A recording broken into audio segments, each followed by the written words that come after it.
problem with exercise and the whole approach to exercise is that we're not wired to be successful.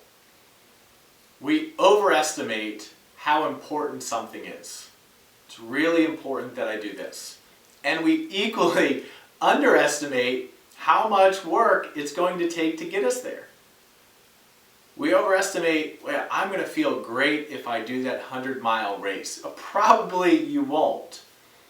If after you're done, you go and you jump into and you go swimming out in the ocean with your buddies, you might, okay?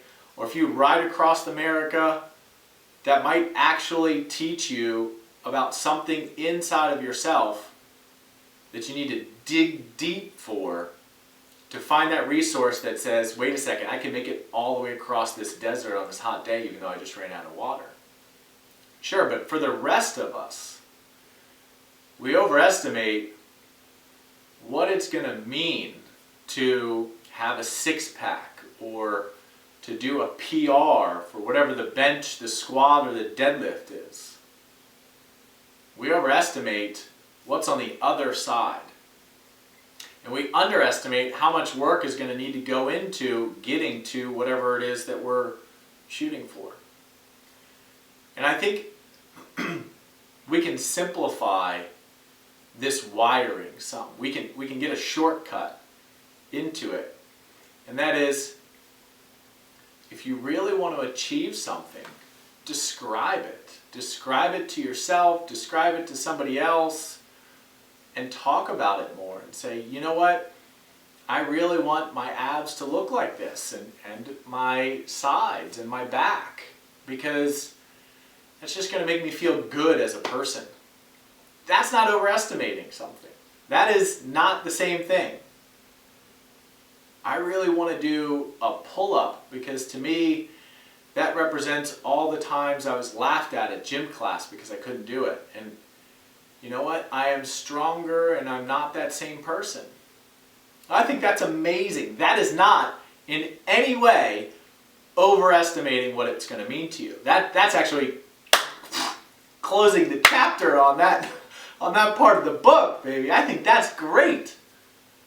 And when you say, I know it's going to be hard, it's going to be a little bit of a grind to get there, and I'm going to have to do the same exercises repeatedly, over and over and over again.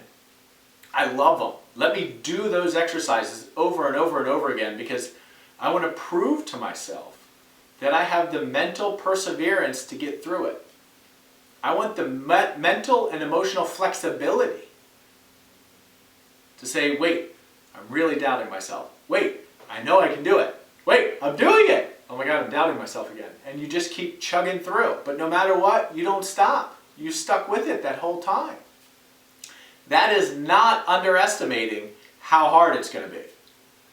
That's saying, wait, there's a lot that can pay off by me sticking to this and accepting how difficult it's going to be.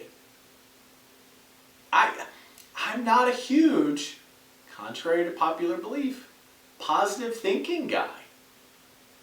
I'm kind of like a humanist, kind of thinking, well, what is this really here? How do I really feel about this? You know, I'm sorry that happened to me then, and that sucks, and it bothers me, it's still with me, that I didn't use all of my potential then in grade school. So now I'm going to do it. Well, you know what? That can be extremely meaningful. And that is not overestimating. That will probably help you get through the hard times, so you won't underestimate how hard that is. So when you find it meaningful, the exercise or the program or phase or stage of exercising that you're in, when you find that meaningful and that connects, I mean, that's huge, right? Like, go out 10 years and say, I'm the kind of person that just finishes it. I'm the kind of person that, yeah, I can doubt it. Who doesn't doubt it? I'm going to do it anyway. And then you're doing it. You're like, oh man, I don't know if I can stick to this commitment or not. I have to ride my bike how many miles a day, or run how many miles a week, or I need to stretch for how long, or I need to stretch at night before I go to bed? You're kidding me. Okay, I can do it. And that just becomes who you are. So when you realize that whatever's on the other side of whatever your goal is who you are becoming, And whatever work you're going through in order to get there that we may have underestimated how hard that it is, that's who you're becoming too. The person who can persevere, the person who has the emotional flexibility to say, it's hard, I do it. And keeping it lighthearted and learning from it. What did I learn from my body today? Building a mental representation of what you're learning from your body. That's the biggest problem people have for not making long-term, lasting, defined change, is not mentally picturing, describing, and experiencing what is exactly changing to the best of their ability as they go. Because each one then becomes another anchor, another reference point along that marathon of life, of movement. And you can say, oh man, on 13 to 16, those mile markers, those milestones, that's when I learned how my hip, the ball in my socket, really moves. And that's when I started to understand, wait a second, it's much better if I can get this to free up inside, because then I don't need my back to move my leg. And man, I remember when I was learning how to do that. But now it's just a part of who you are. You don't need to think about it, but when you go to talk about it, you have a broader mental representation of what that meaning is. And you can even look back and say, man, that was so meaningful for me to move my hip, because I had this symptom on my back forever, and I never knew that my back was trying to move my leg for me. So we overestimate the transformation. We underestimate the work. And the unknown factor is building a mental representation.